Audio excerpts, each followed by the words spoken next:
Teuku Nyak Makam, pahlawan Aceh tanpa kepala. Di kota Banda Aceh, ada sebuah jalan yang membelah kawasan Lampineng, terkenal sebagai pusat perdagangan kuliner terutama warung kopi. Hotel terbesar di Banda Aceh yaitu Hermes Palace terletak di jalan itu juga, Jalan Panglima Teuku Nyak Makam. Siapakah dia? Mungkin kita tidak menemukan namanya dalam daftar pahlawan nasional Republik Indonesia. Kita merasa asing, mengapa Panglima Teuku Nyak Makam ditabalkan namanya menjadi sebuah jalan?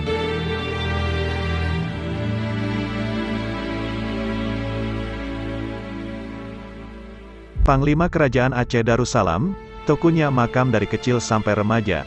Teuku Nyak Makam adalah salah seorang panglima perang Kerajaan Aceh yang dikenal gigih melawan Belanda. Teuku Nyak Makam dilahirkan di Lamnga, Aceh Besar saat ini pada tahun 1838. Lahir di Desa Lamnga Mukim 26 Aceh Besar saat ini sekitar tahun 1838 m. Ayahnya bernama Teuku Abbas gelar Ujong Aron bin Teuku Cik Lambaro, bin Imam Mansur, bin Imam Manyak bin Teuku Cik Masjid. Secara turun-temurun pada zamannya menjadi ule balang dari Mukim daerah Bibu, bebas berstatus langsung di bawah Sultan Aceh. Juga terdapat kekuasaannya suatu Mukim Ie Malay Sabang dengan 6 perkampungan yang luas.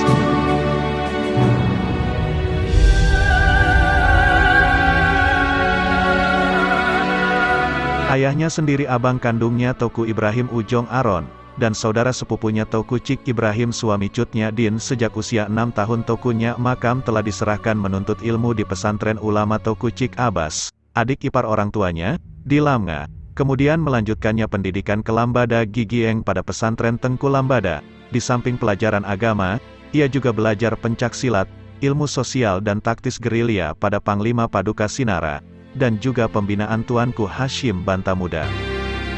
Pada usia 16 tahun Teuku Nyak Makam pergi ke Penang, Malaysia, menjumpai Teuku Paya, Ketua Panitia 8, sebagai keluarga ayahnya, dan di Pulau Penang beliau telah dapat belajar bahasa Inggris, kemudian kembali ke Aceh.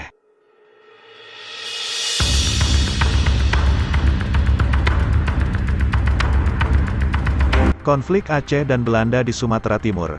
Sultan Ibrahim Mansur Shah, tahun 1838 sampai tahun 1870, merupakan Sultan Aceh terbesar di abad ke-19.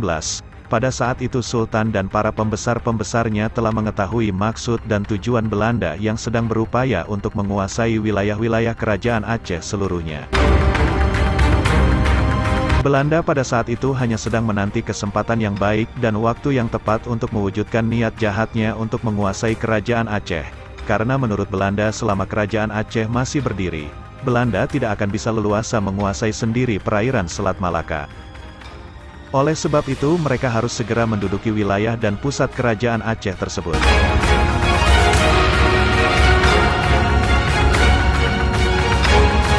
Menurut pendapat Belanda, mereka akan didahului oleh bangsa Eropa lainnya yang menjadi saingan, seperti Inggris, Prancis, Italia, dan yang paling mereka khawatirkan adalah Amerika. Untuk itu Belanda harus bertindak cepat menguasai kerajaan Aceh sebelum bangsa lain mendahuluinya. Karena itulah makanya Sultan Alaidin Ibrahim Mansur Shah dalam tahun 1854 telah memerintahkan kemanakannya Tuanku Pangeran Husain dengan mempergunakan 200 buah perahu pukat berikut sekitar 1000 orang prajurit Aceh, untuk berangkat ke Sumatera Timur, guna mengadakan konsolidasi dan meyakinkan raja-raja setempat, Asahan, Kota Pinang, Serdang, Delhi, Langkat dan sebagainya, bahwa wilayah mereka adalah bahagian dari kerajaan Aceh, dan Belanda suatu ketika pasti akan mencaplok wilayah tersebut untuk dimasukkan ke dalam jajahannya, dan sejak semula harus disadari bahwa Belanda itu adalah musuh agama, musuh bangsa dan musuh setiap insan yang cinta merdeka.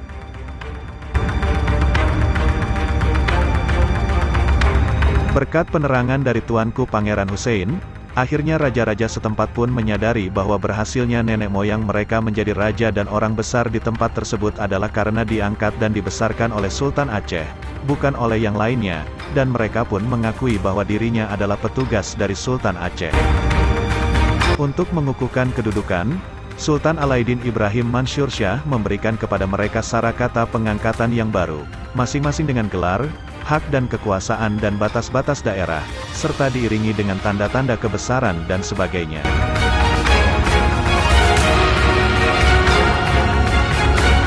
Dalam tahun 1857, rupanya Belanda telah berhasil memaksa Raja Siak Seri Indrapura untuk menandatangani sebuah surat pengakuan bahwa negerinya termasuk segala rantau dan jajahan takluknya, di mana dimasukkannya juga wilayah Asahan, Deli Serdang dan Langkat serta Tamiang ke dalamnya untuk berada di bawah kedaulatan Belanda dan sebagian dari jajahan Belanda.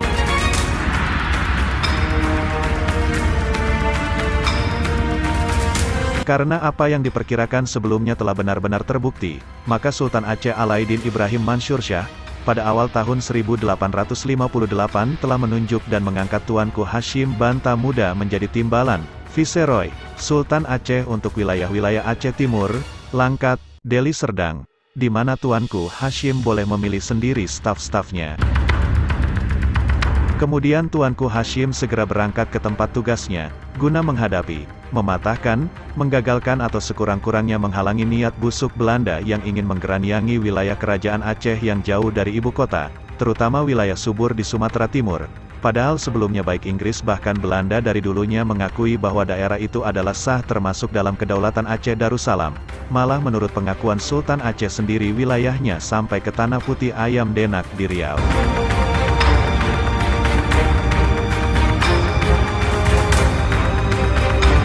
Untuk melaksanakan tugas yang dibebankan Sultan, dan melihat Panglima Taukunya Makam seorang yang berbakat serta cerdas, Tuanku Hashim mengangkat Taukunya Makam sebagai asisten dan pembantunya. Walaupun akhirnya seluruh daerah Sumatera Timur itu dapat dikuasai juga oleh Belanda, tetapi bukanlah berarti Tuanku Hashim tidak sukses dalam tugasnya. Ini terbukti, kecuali Langkat sendiri yang didorong oleh ambisi dan kepentingan pribadinya yang terang-terangan menjemput Belanda ke Bengkalis, maka raja-raja yang lain sewaktu Residen Netzer dari Bengkalis mengadakan pemeriksaan ke Deli Serdang dan Asahan tidak ada satupun yang mengaku bahwa Siak berkuasa atas negeri mereka.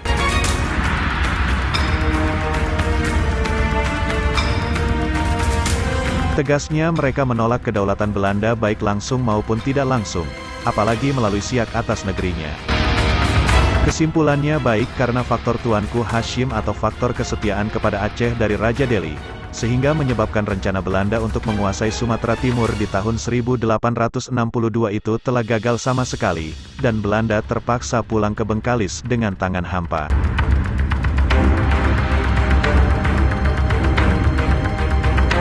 Dalam tahun 1863 Tuanku Hashim telah mendapat bantuan tenaga dari pusat dengan didatangkannya Laksamana Teuku Cut Lateh Raja Muda Meredu, di mana Raja Muda Meredu tersebut menyinggahi pula kedudukan raja demi raja di Sumatera Timur itu sampai ke Asahan.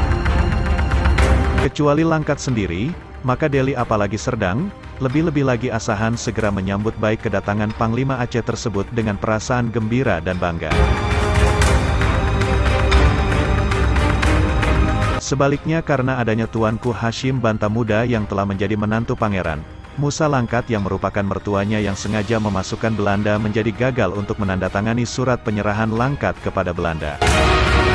Untuk menghadapi kemungkinan serangan mendadak dan besar-besaran dari Belanda, maka Tuanku Hashim bersama Teuku Muda Cut Lateh, Tuanku Hitam, adik Hashim, dan panglimanya Makam membuat kubu-kubu pertahanan di Teluk Ham, Pulau Kampai, Pulau Sembilan, Kuala Gebang, Pangkalan Siantar, Bogak, Tualang Cut dan tempat-tempat strategis lainnya.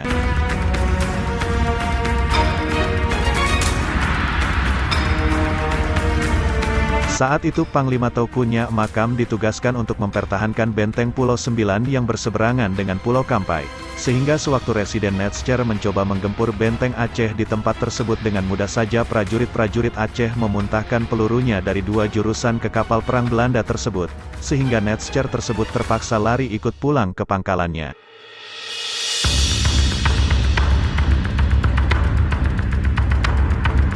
Pada tahun berikutnya Belanda mencoba lagi menyerang pertahanan Aceh di Teluk Ham Pulau Kampai dan Pulau Sembilan, tetapi hasilnya buat Belanda ialah tewasnya beberapa orang serdadu lautnya.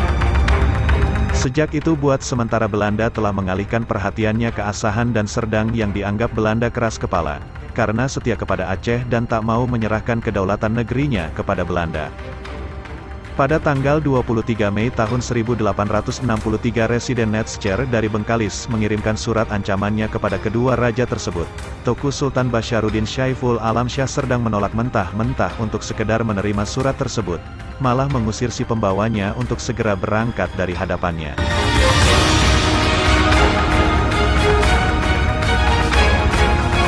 Sebaliknya Sultan Ahmad Shah Asahan telah membalas dengan pedas surat Netzcher itu dan mengatakan kepada pembawanya, "Saya sama sekali tidak mengerti kenapa Belanda begitu hebohnya kepada Asahan. Kenapa mereka tidak berani langsung menyerang dan menaklukkan Aceh kalau mereka berkuasa?"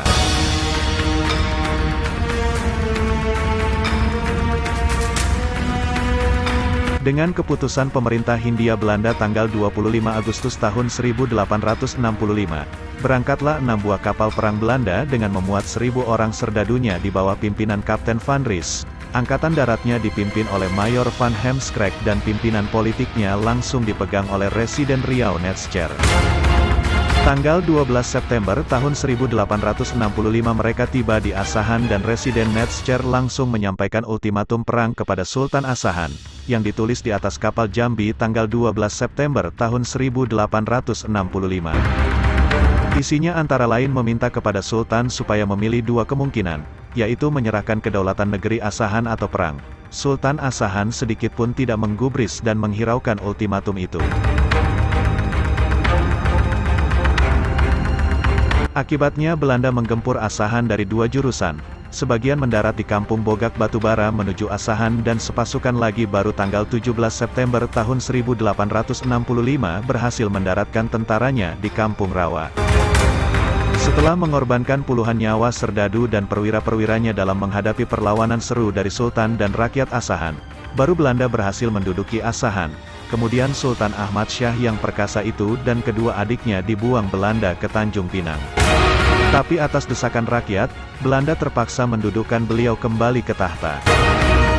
Setelah terlebih dahulu menaklukkan Asahan dari kedaulatan Aceh, maka pada tanggal 8 Oktober tahun 1865 Residen Netzcher dengan pasukan lengkap yang diangkut oleh beberapa kapal perang telah menggempur benteng-benteng Aceh di sekitar Pulau Sembilan dan Pulau Kampai, dan berlabuh di tengah laut sekedar melihat bendera Aceh yang berkibar dengan megahnya.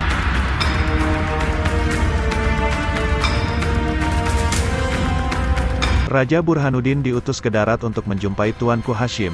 Disitulah Belanda baru tahu bahwa Hashim dengan sebagian prajurit-prajuritnya tidak ada di Pulau Kampai karena telah berangkat ke ibu kota. Pertahanan di Pulau Kampai dan sekitarnya hanya dipercayakan kepada adiknya Tuanku Hitam.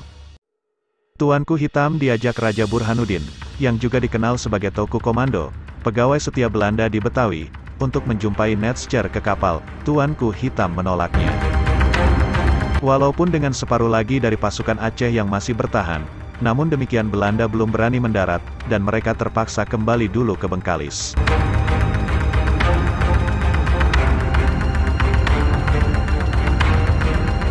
Demikianlah, pada tanggal 8 Oktober tahun 1865, Residen Netzcher dengan pasukan lengkap yang diangkut oleh beberapa kapal perangnya, di mana turut juga Pangeran Musa dan prajurit-prajuritnya, telah menggempur benteng-benteng Aceh di sekitar Pulau Kampai itu. Setelah menggempur mati-matian selama beberapa hari, pada tanggal 14 Oktober tahun 1865 terpaksalah Tuanku Hitam, berikut Toku Muda Cut Lateh Meredu dan Panglima Tokunya Makam mengundurkan diri ke Manyak Paet.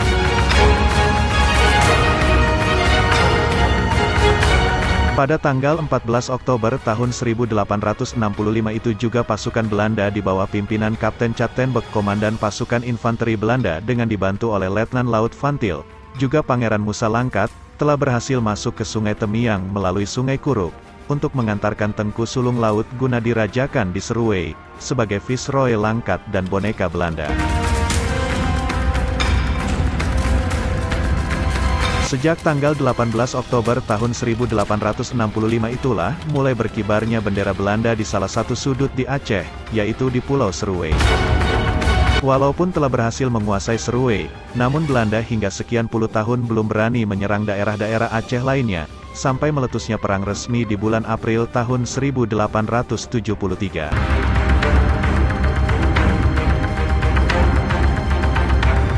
Setelah jatuhnya Seruwe ke tangan Belanda, Panglima Tokunya Makam mula-mula mundur ke Telaga Meku, kemudian ke Prelak di mana banyak terdapat kaum keluarga dan orang-orang sekampungnya.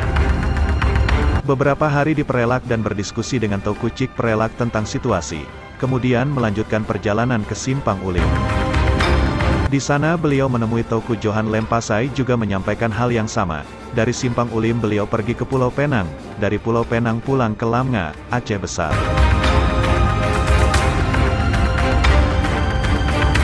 Tetapi sewaktu pasukan Belanda mencoba memasuki Sungai Yu, mereka telah dibantu oleh pasukan Maharaja Lubuk, Ulebalang Sungai Yu, malah sebuah bargas, kapal perang kecil dari besi, Belanda, berhasil ditenggelamkan oleh Datuk Panglima Muda, dengan hanya memuntahkan beberapa peluru meriam yang mengenai sasarannya. Seluruh personilnya turut tenggelam ke dasar sungai bersama dengan kapal-kapalnya.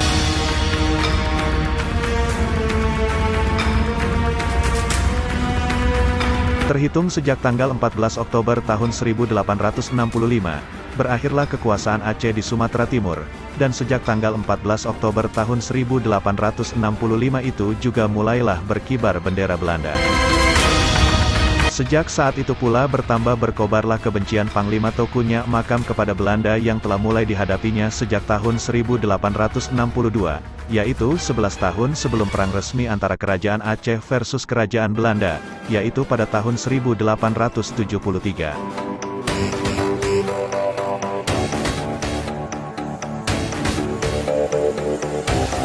Perang Aceh.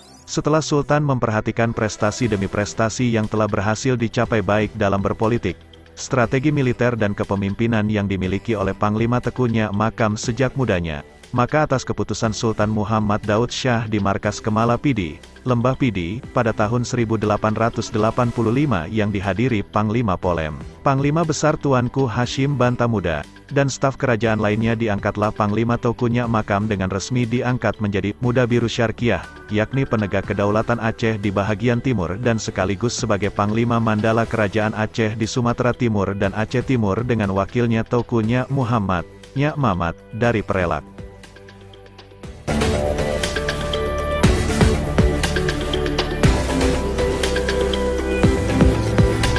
Panglima Tokunya Makam di samping bertugas sebagai pemimpin pasukan gerak cepat dengan senjata lengkap, yang bertugas mengkoordinir barisan-barisan pejuang Aceh yang dipimpin oleh Ulebalang, raja-raja setempat dari Sungai Jambo Aye di Simpang Ulim hingga ke Deli Hulu dan Serdang Hulu.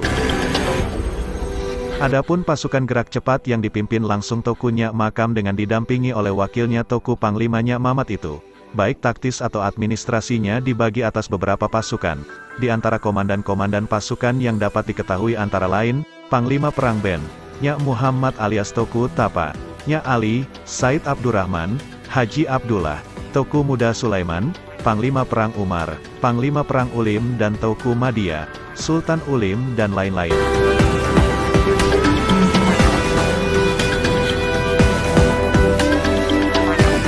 Adapun kesatuan-kesatuan pejuang daerah keulebalangan dalam bidang dan strategi langsung dikomandoi oleh Panglima Tokunya Makam sendiri, sedangkan administratifnya dipanglimakan sendiri oleh Ulebalang setempat antara lain, Toku Panglima Perang Hakim Julokcut, Toku Bentara Pekan Juluk Rayek, Toku Usu Ule Gajah Bagok, Toku Panglima Perangnya Bugam dan Kemanakannya, Toku Syam Sare Idicut, Toku Bukit Pala dan Tokunya Bahrum Idi, Toku Panglima Kaum Lambaet dan Toku Abu Pedawa Rayek.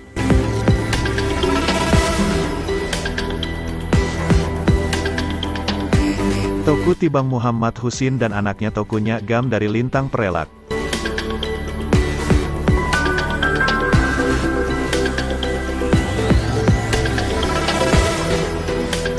Toku Merahdin dan Toku Medagu dari Prelak.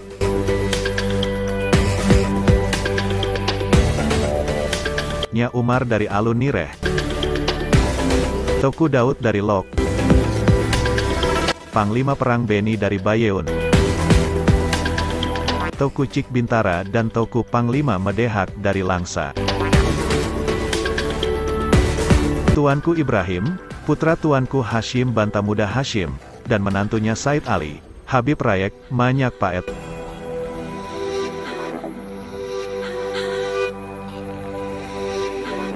Teuku Banta Ahmad dan Datuk Panglima Dalam Muhammad Saleh Setyu. Teuku Ujung Rimba Bendahara. Panglima Ibrahim di Kejuruan Muda. Teuku Ben Raja dan Teuku Raja Silang di Kejuruan Karam. Panglima Abdul Manaf di Serbajadi. Datuk Sri Pahlawan di Damar Condong, Air Masin. Teuku Nyak Hasan di Pulau Kampai. Tengku Abdul Rahman dan adiknya Wan Muntok di Bahorok, Langkat Hulu. Datuk Kecil. Datuk Jalil dan Datuk Sulung Barat di Sunggal dan puluhan panglima-panglima lainnya hingga sampai ke Tanah Karo, Deli Hulu dan Serdang Hulu.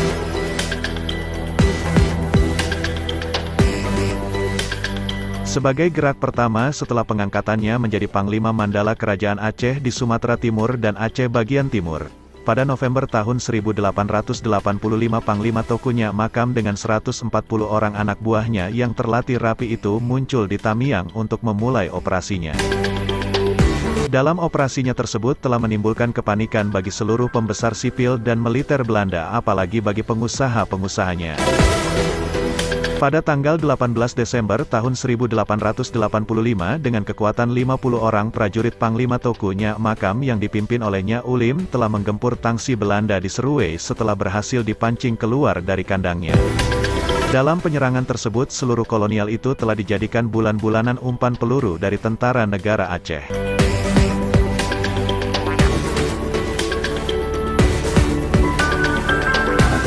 Kemudian pada tanggal 28 malam tanggal 29 Desember tahun 1885, pejuang Aceh yang dipimpin langsung oleh Teuku Nyak Makam sendiri telah menggempur Seruwe yang dipertahankan oleh lebih kurang 300 serdadu Belanda yang lengkap dengan kavaleri, artileri, termasuk pasukan-pasukan marinir.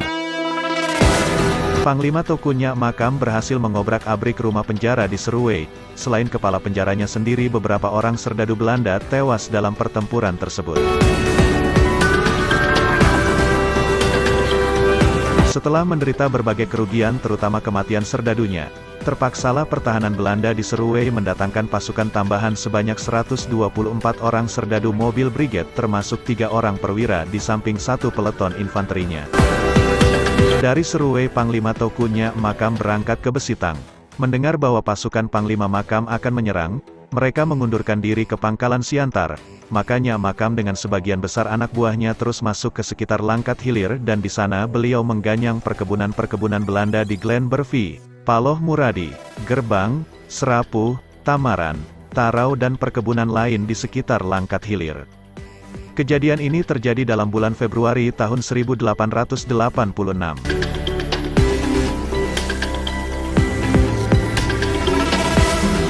Sebahagian pasukan gerak cepat Panglima Nyak Makam di bawah pimpinannya Ali, dikerahkan untuk menghantam perkebunan di Teluk Rubiah, sekarang termasuk ke penghuluan Pangkalan Siatar Kecamatan Pangkalan Susu. Dalam penyerangan itu siapa saja yang berani melawan maka akan menjadi makanan santapan pasukan yang dikenal tanpa takut itu. Dari sini penyerangan diteruskan ke perkebunan Tungkam dan Sungai Dua. Setelah perkebunan di Sungai Dua itu dibinasakan, para tentara Aceh terus bergerak ke Sungai Satu.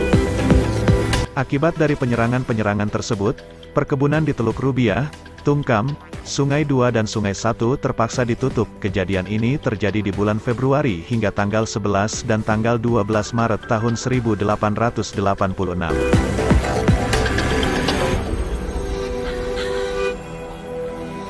Dari Sungai Dua dan Sungai Satu pasukan tentara Aceh yang dipimpin oleh Nyak Ali menggabungkan dirinya kembali dengan induk pasukan yang dipimpin langsung oleh Panglima Teuku Nyak Makam dan dibantu oleh Tuanku Ibrahim, putra Tuanku Hashim Banta Muda. Kemudian mereka meneruskan perjalanannya ke Bahorok untuk bertemu dengan Teuku Abdurrahman guna melantik Kejreun Bahorok, yang telah turun-temurun itu, menjadi Panglima Tentara Barisan Sabilillah untuk wilayah Langkat Hulu dan mengadakan kerja sama untuk memerangi Belanda. Dalam waktu yang relatif singkat Teuku Abdurrahman Raja Bahorok itu segera merealisir dan melaksanakan tugasnya dengan dibantu oleh adiknya Wan Mentok. Beliau terus menghubungi kepala-kepala daerah di Langkat Hulu itu agar turut berjuang melawan dan mengusir Belanda yang telah menodai tanah Langkat yang mulai mencekamkan kukunya sejak tahun 1864.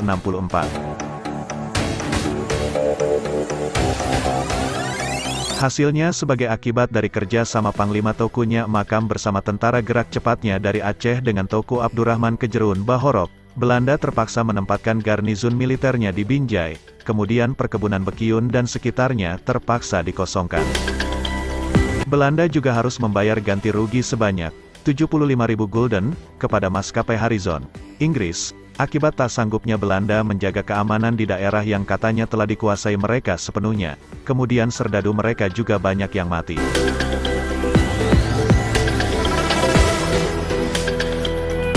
Di saat-saat Belanda sibuk menghadapi pertempuran dengan tentara Aceh, Langkat di daerah Langkat Hulu itu dalam bulan April tahun 1886 itu juga Panglima Teuku Nyak Makam telah menyerang perkebunan Belanda di Serapuh, yang letaknya persis di bawah hidung Belanda sendiri dan hanya beberapa kilometer saja dari Tanjung Pura. Setelah sempat beberapa puluh orang bangsa dan serdadunya mati, barulah Belanda teringat untuk memperkuat pertahanan dan menambah serdadunya di Tanjung Pura itu.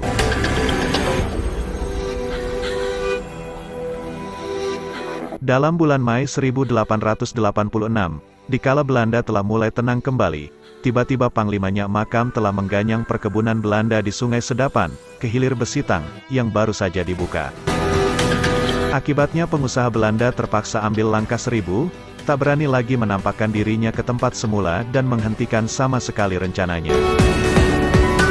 Setelah lenyap dari daerah Besitang itu, tiba-tiba pasukan Nyak Makam di awal bulan Juni tahun 1886 telah muncul kembali untuk menghadapi Belanda yang bermarkas di Tanjung Pura, di mana Panglima Nyak Makam telah menyerang perkebunan tamaran yang terletak kurang lebih 3 km di timur Tanjung Pura. Dalam pertempuran itu banyak sekali serdadu Belanda yang tewas, termasuk 2 orang asisten kebunnya sendiri. Dikala serdadu Belanda ingin menyerang kembali ke tempat tersebut, Nyak Makam tidak mereka jumpai lagi.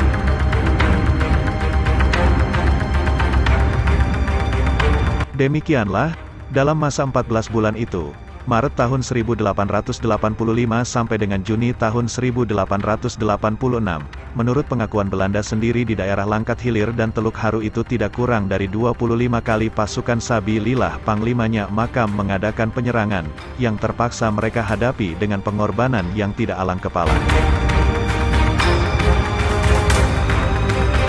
Sesudah menggemparkan dan mengejutkan Belanda selama 14 bulan itu, maka dalam bulan Juni tahun 1886, Panglima Teuku Nyak Makam kembali pulang ke kampungnya Lamnga Aceh Besar untuk beristirahat di samping untuk bertemu dan melaporkan keadaan yang terjadi pada Sultan Alaiddin Muhammad Shah, Tuanku Hashim Bantamuda dan Teuku Panglima Polem Ibrahim Muda Kuala, yang telah memindahkan kembali markas besarnya ke wilayah 22 Mukim Aceh Besar. Selanjutnya dalam bulan Juni tahun 1886 itu juga Panglima Teuku Nyak Makam dengan diam-diam kembali ke markasnya beserta membawa 25 orang prajuritnya ahli gerilya yang dipimpin oleh Pang Abu. Hasil-hasil nyata yang telah diperoleh selama gerakan pertama Panglima Teuku Nyak Makam itu di daerah Langkat dan Aceh Timur. Walaupun Panglima Teuku Nyak Makam tidak berhasil menguasai daerah khusus di daerah Langkat, tetapi belasan onderming yang sedang membangun terpaksa gulung tikar dibuatnya, di mana tempat-tempat tersebut yang telah ditelantarkan oleh Belanda dan Raja Langkat menjadi hutan kembali, sehingga tempat itu dapat dijadikan basis untuk gerakan pasukan tentara Panglima Nyak Makam selanjutnya. Sebaliknya di wilayah Tamiang, akibat munculnya Panglima Nyak Makam, Belanda yang telah menempatkan serdadunya sejak tahun 1865 di Seruwei tidak berani memperluas daerahnya. Dalam arti kata mereka tetap terpulau di dalam tangsinya di dalam pasukan Seruwei itu saja, sedangkan selebihnya seperti di daerah Kejuruan Muda, Bendahara, apalagi Kejeruan Karang dan Sungai Yu, masih tetap di bawah kekuasaan kedaulatan negara Aceh sepenuhnya.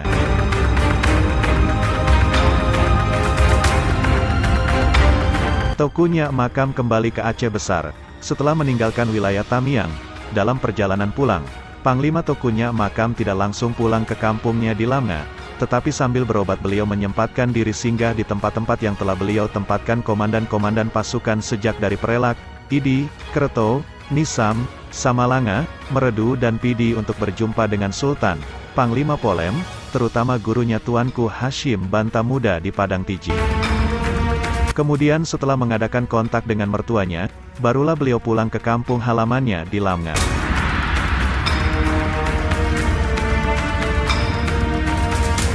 Karena menderita sakit, Panglima Tokunya Makam merencanakan untuk pulang ke kampung halamannya di Lamngan Aceh Besar, dan perlawanan terhadap Belanda di wilayah timur selanjutnya dipercayakan pada wakilnya Nyak Muhammad.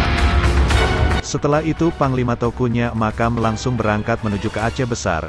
Banyak biaya yang dihamburkan Belanda untuk mata-mata ketika mendengar kabar kepergiannya ke kampung halaman. Belanda mengharapkan bahwa dari pengkhianatan akan diperoleh informasi tentang keberadaan Panglima Tokunya Makam supaya bisa dicegat.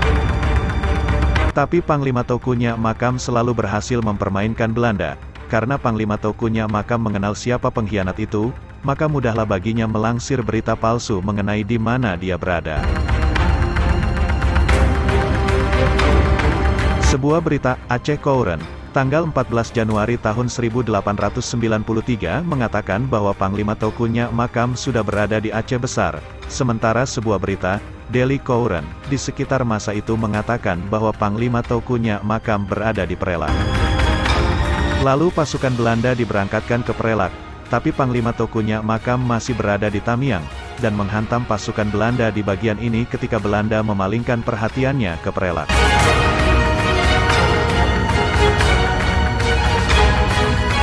Sebagai fakta bahwa perlawanan di Aceh Timur tidak gagal dapat disaksikan dari kegiatan perang menghadapi Belanda pimpinan Tokunya Muhammad. Suatu pertempuran yang mematahkan kekuatan Belanda di Bukit Kubu telah berlangsung pada tanggal 24 Mei 1893 ketika Tokunya Muhammad dan pasukannya mengadakan serangan hebat. Perlawanan yang berarti sekitar masa itu berlangsung terus di antaranya di Upak, Tanjung, Seumanto dan Manyak Paet, Majapahit. Perlawanan selanjutnya di bagian ini berlanjut hingga bertahun-tahun, bahkan pada memakan waktu yang lama dan semakin meningkat hebat tatkala pejuang-pejuang di bagian ini mendengar bahwa Teuku Umar telah balik lagi ke pangkuan Aceh.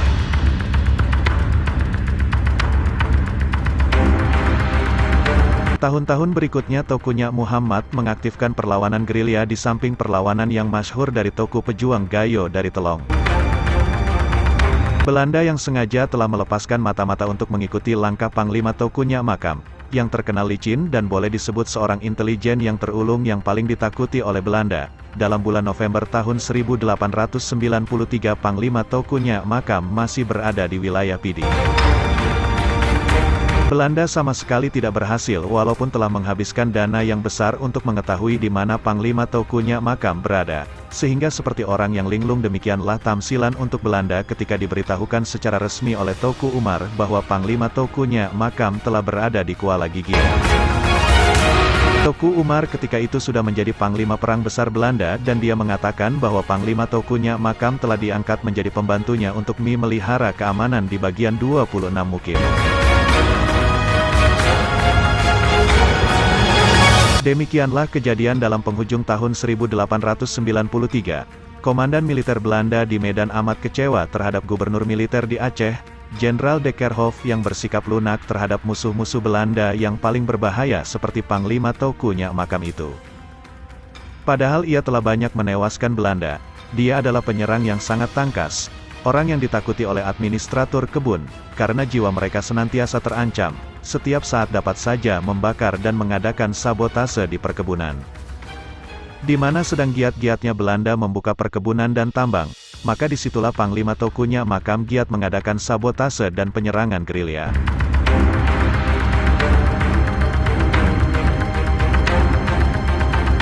Menghadapi kenyataan ini Belanda tidak dapat berbuat apa-apa. Tuntutan Belanda di Sumatera Timur supaya Panglima Tokunya Makam ditangkap tidak diacuhkan sama sekali, sebab Belanda masa itu masih sangat mengharapkan bantuan Teuku Umar.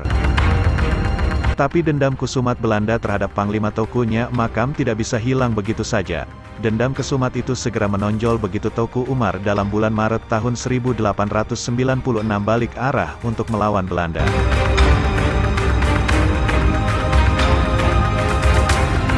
Sebagai seorang kesatria yang tak mungkin dapat menahan diri dari berjuang, baru sembuh sedikit Panglima Tokunya Makam telah menggabungkan dirinya dengan kesatuan yang dipimpin oleh Sultan. Namun karena penyakitnya beliau hanya mampu bertindak sebagai penasihat saja. Demikianlah, di triwulan pertama tahun 1896, karena penyakitnya semakin parah terpaksalah Panglima Tokunya Makam kembali untuk beristirahat ke kampungnya di Lamnga. Sesampai di sana ia sudah tidak sanggup bangun lagi, sehingga beliau tidak tahu bahwa Toku Umar yang melindunginya telah kembali berjuang di pihak pembela bangsanya lagi. Sebaliknya karena sangat tergesa-gesa Toku Umar pun tak sempat pula memberitahukan mengenai kembalinya kepada menantunya yang sedang sakit itu. Lagi pula berdasarkan pengalaman terdahulu kampung Lamnga itu sepeninggal Panglima Tokunya Makam dulu, hampir tidak pernah diserang atau dimasuki oleh serdadu Belanda terkutuk itu. Ternyata keadaan di mana bergabungnya kembali Toku Umar kepada bangsanya sungguh tidak menguntungkan Panglima Tokunya Makam. Dia sendiri dalam keadaan sakit, tidak dapat bergerak dari pembaringan sejak beberapa lamanya. Kematian Tokunya Makam. Demikianlah pada tanggal 21 Juli tahun 1896 seorang cecunguk Belanda datang melaporkan kepada Belanda di Kutaraja, Banda Aceh sekarang, bahwa Panglima Tokunya Makam yang sekian lama dibuntuti oleh Belanda itu kini sedang berada dalam keadaan sakit berat di Lamnga dan jika diserang pasti dapat dihancurkan. Tanpa membuang waktu Belanda mengarahkan sejumlah besar tentaranya, Belanda sadar siapa lawannya. Pengalaman pasukan Kolonel Van de Pol ketika berhadapan dengannya di Tamiang dulu telah meyakinkan Belanda bahwa Panglima Tokunya Makam harus dihadapi dengan pasukan yang luar biasa besar. Setelah mendengar berita tersebut Jenderal J.W. Stamford Gubernur Sipil dan Militer Belanda di Aceh terus saja memerintahkan bawahannya Letnan Kolonel G.F. Suter mengerahkan serdadunya untuk menghancur leburkan Panglima Tokunya Makam yang merupakan musuh utamanya. Demikianlah di malam kelam yang gelap gulita, yaitu tepat pada Senin malam Selasa tanggal 21 menjelang tanggal 22 Juli tahun 1896 Masehi bertepatan dengan 9 Jalan 10 Safar 1314 Hijriah. Berangkatlah Belanda ke kampung Lamnga di bawah pimpinan Letnan Kolonel G.F. Suter.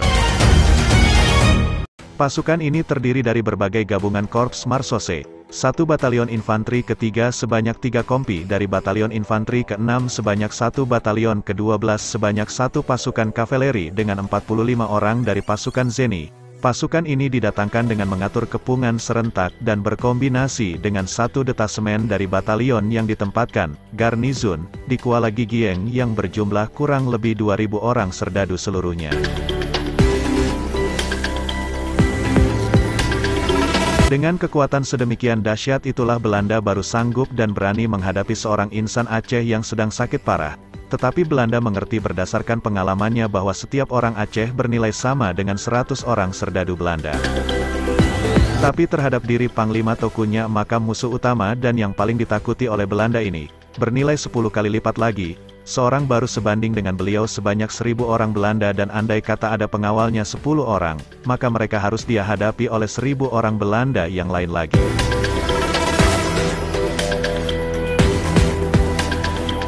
Penilaian seperti ini pasti tidak pernah dicetuskan mereka melalui lidahnya, konon pula untuk menuliskan dalam buku-bukunya, tetapi fakta sejarah demikianlah kenyataannya.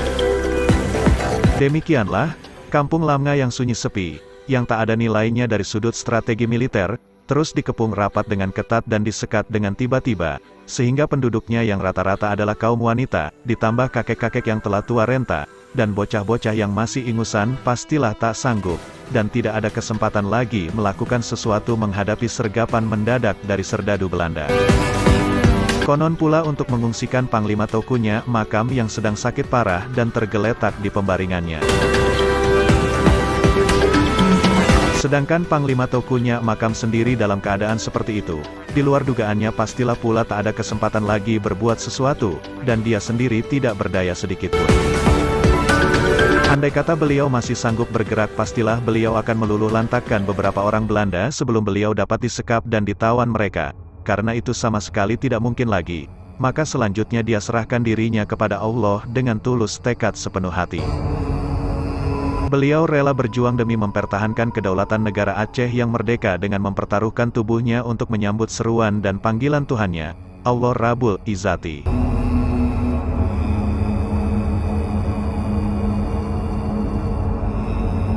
Penyerangan terhadap kediaman Panglima Tokunya Makam berlangsung secara mengejutkan sebab tidak ada yang mengetahui dan mendengarnya. Yang ditemui oleh Belanda adalah Panglima Tokunya Makam yang sedang sakit parah di pembaringan. Walaupun demikian, cara Belanda yang betul-betul pengecut menawannya Makam yang telah pucat pasi dan kurus kering dan betul-betul tanpa daya. Persis laksana sekawanan besar monyet menyergap seekor ular besar yang kekenyangan sehabis menelan mangsanya.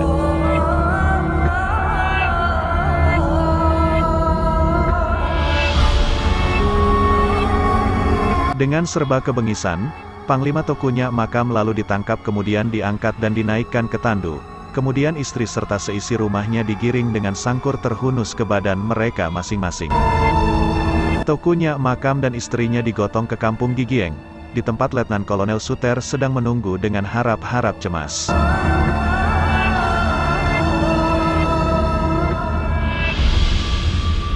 Melihat wajah Panglima Tokunya Makam yang telah pucat pasi, kurus kering hanya tinggal kulit pembalut tulang, tiba-tiba secara mendadak GF Suter kehilangan akal. Dia pun terus memancung putus kepala Panglima Tokunya Makam dalam keadaan terikat dan terbaring di atas tandu. Selanjutnya tanpa tunggu perintah lagi, batang tubuh beliau dicincang-cincang lumat hingga hancur secara berebut-rebutan oleh serdadu-serdadu Belanda yang 2000 orang jumlahnya, masing-masing seakan takut tak dapat bagiannya. Peristiwa tersebut terjadi di hadapan mata dan disaksikan anak istri dan penduduk Lamnga yang sengaja digiring ke Kuala Gigieng itu agar mereka tahu betapa dan bagaimana biadab, kejam dan sadisnya Belanda yang tak malu-malu mengaku diri bangsa tersopan di dunia.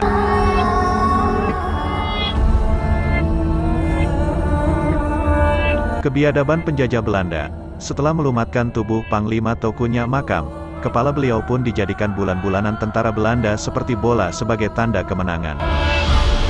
Selanjutnya, saat malam tiba kepala Syuhada Agung Aceh itu mereka angkut secara demonstrasi dengan bersorak-sorai kegirangan diiringi rasa bangga untuk mempersembahkan kepada Gubernur Jenderal J.W. Stimford di Kutaraja, Banda Aceh sekarang. Besok paginya Selasa tanggal 22 Juli tahun 1896 kepala Panglima Tokunya Makam itu terus diarak untuk dipawaikan, diperagakan dan didemonstrasikan oleh suatu iringan-iringan besar serdadu Belanda, dengan melintasi seluruh jalan-jalan dan gang-gang penting di Kutaraja, dengan bertempik sorak tanda kesenangan karena mereka telah mengalahkan musuh bebuyutannya yang paling mereka takuti dan yang telah menewaskan ribuan serdadu bangsa mereka.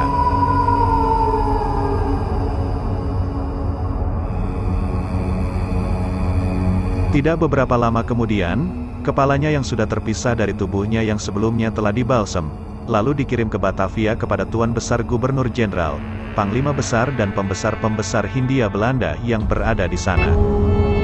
Dari Batavia diteruskan ke Nederland untuk dipersembahkan kepada Sri Baginda Maharaja Ratu, para menteri dan pembesar-pembesar mereka di Den Haag. Konon menurut sumber yang lain kepalanya Makam dikirimkan kembali ke Cimahi, setelah dibalsem dalam toples. Dan pada tahun 1942, baru kemudian dikebumikan atas perintah Angkatan Perang Jepang, untuk Indonesia. Sebelumnya kepala yang diawetkan dalam botol besar, dan dipamerkan di koridor Rumah Sakit Militer Belanda di Kuta Alam, Kesdam sekarang, dan sebelum dikuburkan kepalanya tersimpan di Museum Aceh Belanda di negeri Belanda.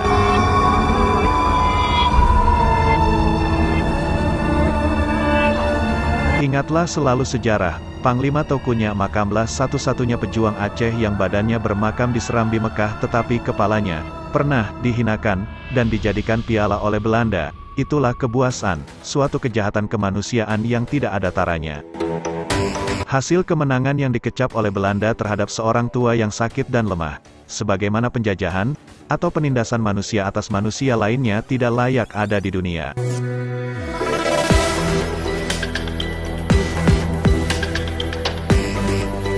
Seorang pahlawan hanya mati sekali, tak bisa diulang, dan tak sepatutnya diulang. Sebab repetisi dan kebosanan akan membasmi sebuah drama, tapi sejarah harus dituliskan karena ada orang-orang yang diharapkan untuk mengingatnya menjadi penting karena waktu berjalan dan manusia terbatas. Sejarah diceritakan karena akan ada generasi selanjutnya yang tak boleh lupa akan cerita-cerita keberanian di masa lalu.